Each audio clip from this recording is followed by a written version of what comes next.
over here you can see that I have an image right here, and this image has a person with red eye.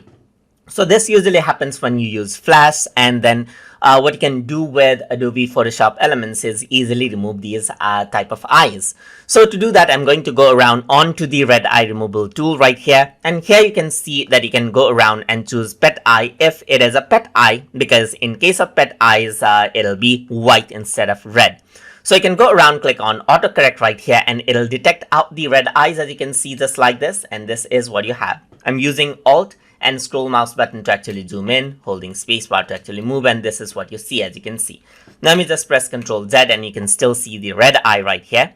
So if the autocorrect does not actually goes around and then works, then here you can see that you can work around with the pupil size, the darken size, and then click around over here as well, just like this, and the red eye will be corrected. Let me just press Ctrl Z again, and if I were to click and drag around in the eye section, then it'll detect the eye, and then you can see that the red eye gets removed like that as well.